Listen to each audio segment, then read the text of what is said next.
anos passem, até mesmo que a distância nos separe, ficarão dentro de mim. Os momentos que felizes nós passamos, tantas lutas enfrentamos, a inveja e o que levantou enfim. Com o mestre aprendemos ser valentes, vim da guerra de repente, jamais vamos recuar,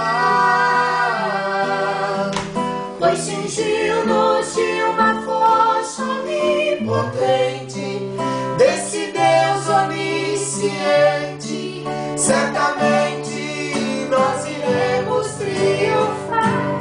Eu posso dizer, ninguém é mais feliz que nós.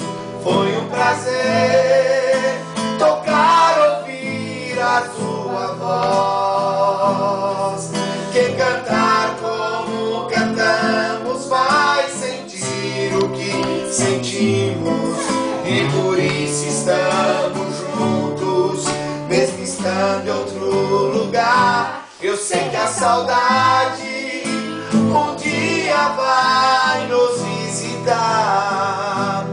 Força e ilusão do mundo vim pra derrubar.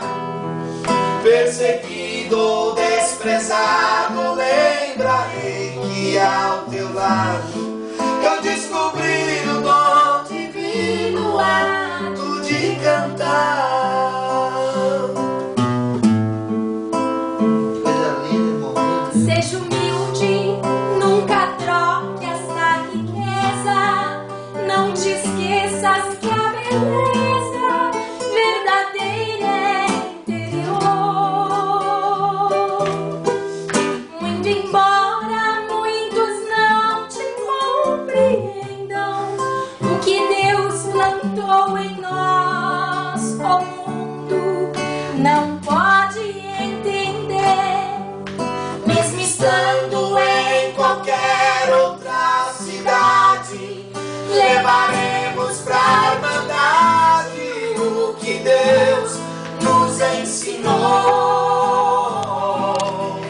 Aumentando essa corrente excelente, mostrando a felicidade de cantar pra quem ainda não cantou. Eu posso dizer, ninguém é mais feliz que nós.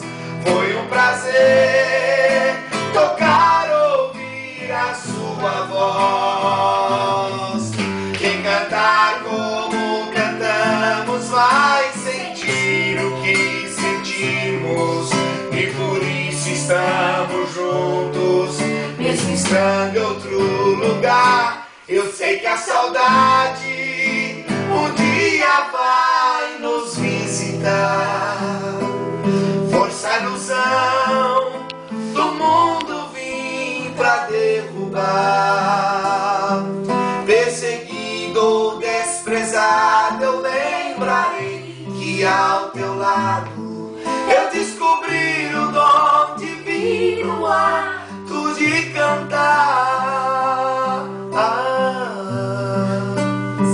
Que lindo.